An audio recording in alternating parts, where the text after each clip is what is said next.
Don't throw away those old paintings. Take a look at them and see if there's part of it that you can save. Here is just a practice sheet that I had, I think from a workshop, where the red roses, really not much can be done with those. It's not even a composition. But I kind of like the white one, but it needed more work. It just really wasn't finished. And that's the case so many times when we look at a painting, it's just not done. So I think I can do some work to this and save it. And then what I would do is crop it and just make it a small painting. So I'm going to work on that. And the first thing I'm going to do is flick a little water on it. And that's with my silver black velvet dagger brush. It's a 1/4-inch brush, but it holds a lot of water. So I like to use that for flicking water on. Just randomly, just to get some wetness on the paper, but not all over. And I may get a few soft edges that way. So now I need to mix up some of the shadow color that I had used in that white rose. And I knew it was a purple color, and I practiced on scratch paper first to try to match it as best I could, just something close to it. Now, I'm dropping some of the color into the deepest part of the rose, and then when you see me take my hand away, I'm rinsing my brush and picking up water only. Unless you see me pick up paint, I'm only picking up water. But here I just switched over to my Princeton No. 6 Velvet Touch brush, and there it's just wet, but I'm pulling out that color with a wet brush. So here I'll be adding more color, getting it a little darker. Remember, this is going to be the darkest part of the rose, so I need darker color in there. Rinsing my brush. And now I'm going to start working on defining more of the petals. And when you paint a rose, they're really confusing to look at. But really, all you need to do is create the circular shape. Roses have a circular shape. And a few of the petals, you don't need to define every single petal. And when I'm painting a white rose, I'm doing negative painting. That is, I'm painting around the shape. So here I'm creating some white petals, but I'm actually painting around them, and I'm painting the shadows, in this case, beneath them.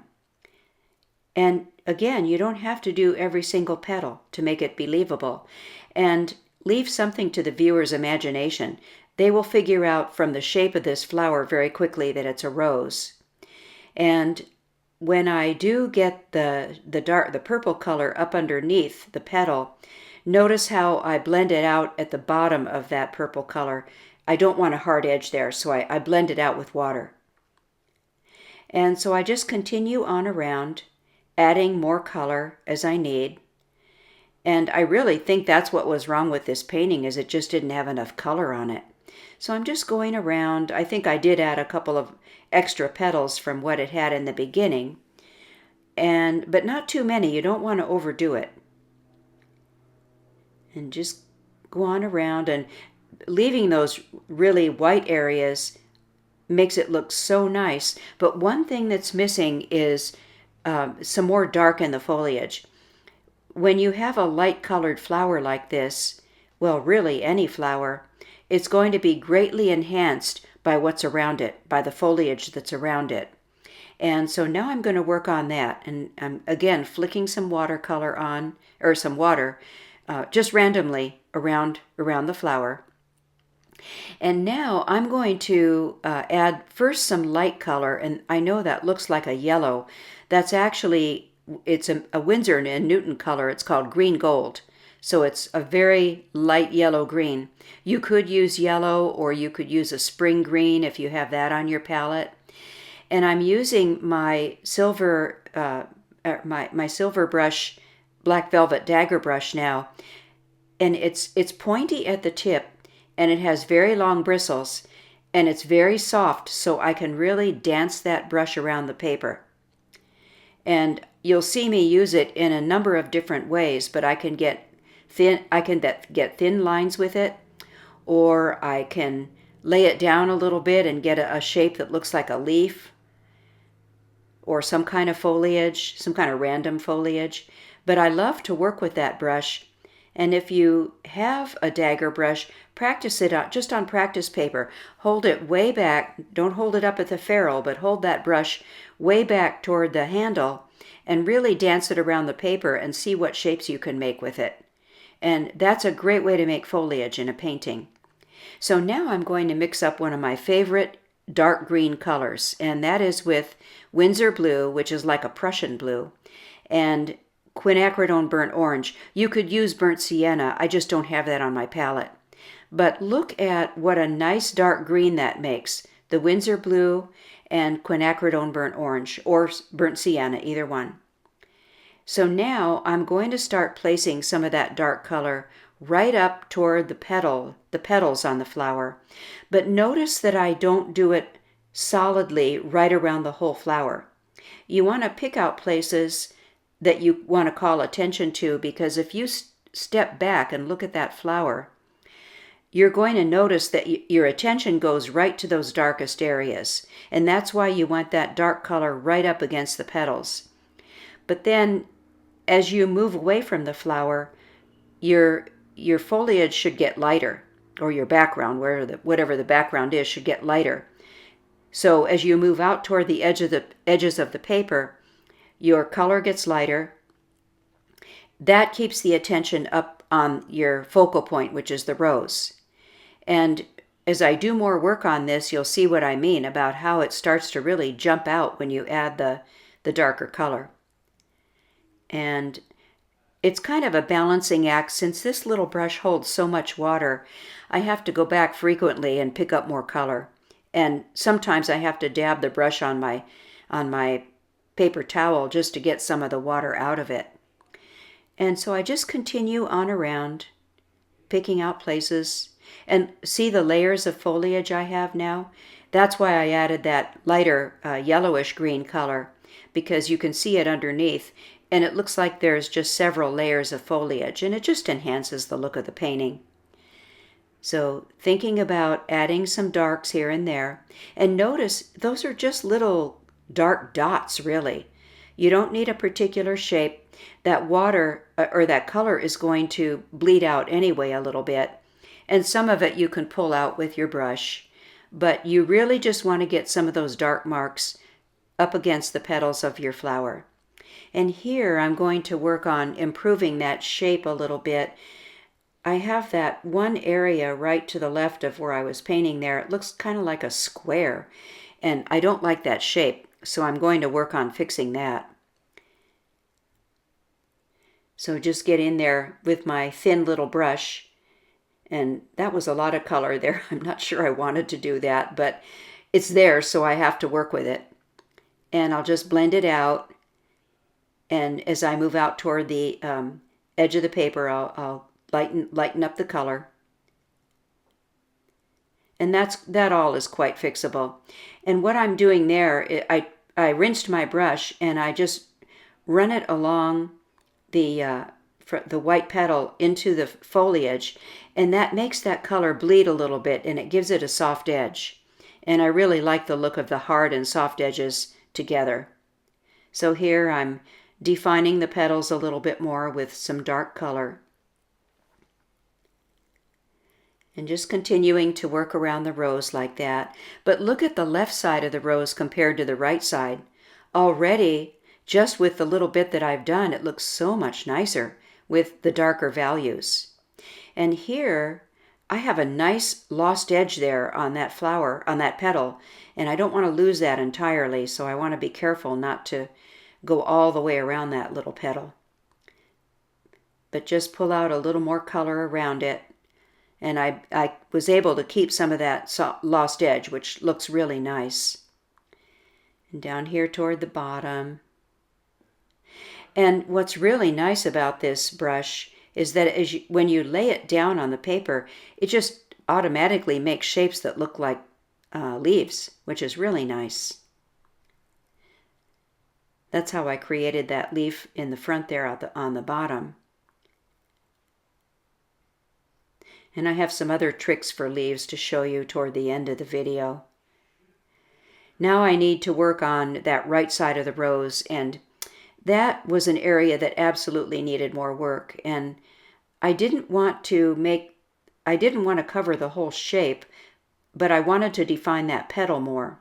So I'm getting up next to it with my foliage color and pulling out some greenery, just some random foliage shapes. There's one that I'm making it look a little bit like a leaf. Getting in some more dark spots. Ooh, that's really dark. I'll have to blend that out a little bit. Oh, I was trying to make it look more like the shape of a rose, and I wasn't really happy with how I got that shape. And I just decided to go ahead and dab that one side of it, and I'm just going to leave it just like that. When you paint some of these shapes, you don't have to define the entire shape of the leaf. The viewer is going to know what it is. And I'm just getting color in there where I think it needs color to show the shape of the flower. Try not to go overboard, which is easy to do.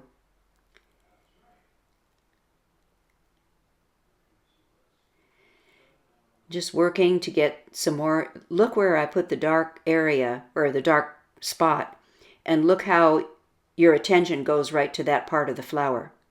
And that's that whole point of getting the dark up against the flower petals. I got a lot of the Quin burnt orange in that little area, so I added a little blue to it just to even that out. And that looks pretty good. I'm pretty happy with that. I really like how that petal on the right looks like it's kind of turning over. So I'm really happy with this. And if I had just given up, I just would have, lost a fairly nice painting. And I do lots of small paintings like this. And I have little frames I can put them in, and I'll show you that here in a minute. And there I was just trying to figure where I'm going to cut the painting off, and oops, I made a mistake. That doesn't really matter. But this is about, the size of this paper is going to be about 5 by 5 inches, just so you have an idea. And I have a whole bunch of little frames for that size of because I do so many of those paintings. And I'll show you one of those here in a few minutes, and how nice that will look inside that frame. I want to go back in and get a little more dark down in the center of that rose, down in the bowl of it, so that I get the dimension, the depth in there. And so I switched to, I had my original cobalt blue and permanent rose, but then I went and added a little bit of French ultramarine to it. And that really gave me the dark that I wanted. And now it looks like you're looking down into the rose. And that was exactly what I was looking for. So it's looking pretty good now. I'm pretty happy with the way this turned out. I took it away and dried it, and then I brought back my little frame that I wanted to show you. And I will leave the link for this company in my comments. But I bought these online on Amazon, and the company is called EgoFine, EGOFINE. And here's how these frames come. And notice there are 2 mats inside it. One is a mat for a 6x6 painting, and one is for, I think, 4x4. And that's the one I'm going to use today. So I have a frame here that's already open that I had another painting in, and I took that painting out so I could show you what this is like and how nice it is and easy to work with. That's a masonite backing. It's not cardboard. Very easy to slip inside, in and out of the frame. And then you have your mat and the plexiglass in front of that. See how good that looks? So now with the painting placed in it, look how nice that is. And if you needed a quick gift for someone, keeping some of these frames around would be great to do that. And by the way, I'm not sponsored by this company. I just happen to like their product. But they've worked really well for me, and I think they come in different colors, at least black and white. So, one other thing I want to show you is what I mount with when I mount the painting. And in this case, I just mounted it to the mat. But I use linen hinge tape, or sometimes it's called Japanese hinge tape. And I bought this on Amazon also. The company is Lineco, Lineco. And it's not very expensive. And It's linen tape, so it's not like masking tape or artist tape. Those kinds of tapes eventually dry up and come off, so I wouldn't use those to frame with. But invest in some of the linen hinge tape, and I think you'll really like it. And there's a nice little video on YouTube on how to apply that. It's very easy to do, but the video is nice, and I think the company that made the tape sponsors that video. So I'll leave those links for you as well. So that's how it's going to go. I'm going to trim or crop that painting so that it will fit in that frame, and I'll have a nice little painting. So that's a good example of what you can do with some of your old, what you think are throwaway paintings. They can turn out to be nice little pieces. There is one other thing that I want to do to this painting before I call it finished, and that is I want to show you how you can call out a few of the leaves if you want to give just a little more detail to your painting. And I would say do this sparingly. Maybe do it to 2 or 3 of the leaves. What I do is I negative paint around the leaf with the leaf color and then blend it out just so that you have the line right up against the leaf. And look at that, I just created a leaf. And I don't even really have to do both sides because the person looking at it is going to know that's a leaf. So since this is in the front, I'm going to put a vein in it. I use veins sparingly, and I try not to make them very prominent because they can kind of take over. But I'll do just a couple more of these to show you. Here, sometimes I just make it up based on what's already there. And that's kind of what I'm doing here. I just decided to create another leaf here. And I wanted to make it look a little bit more like a rose leaf. And so I'm just creating that shape. And you have to work a little fast because once you lay that line down, it'll dry pretty quickly. So you have to go back and soften that line pretty fast. So that's just something to be aware of. Otherwise, you'll just end up with a hard line. So there I've just created another little leaf, and I'm going to fix that a little bit more just to make it look more like a rose leaf. Just on that one side, and that's all you need. And the rest can be up to the viewer's imagination. And then I'll do one more up toward the top just to show you another way to do it. Not really another way, but just another leaf. And notice how I'm softening those edges right away once I lay it down. And I could stop there. In fact, I think I did on this one. I did decide to put in a vein, but I didn't put a line on the other side of the leaf. But when you look at it, you know it's a leaf. So there you go. And there's our nice little painting. And I hope this was helpful to you. If you like it, please give it a thumbs up, and thanks for watching. And if you try this, leave a comment for me, or if you have questions, leave a question and I'll be happy to answer. I do look at any comments that people leave. And so there you go. And here's the finished piece that I scanned. That's why the color looks a little different, but there's my finished painting.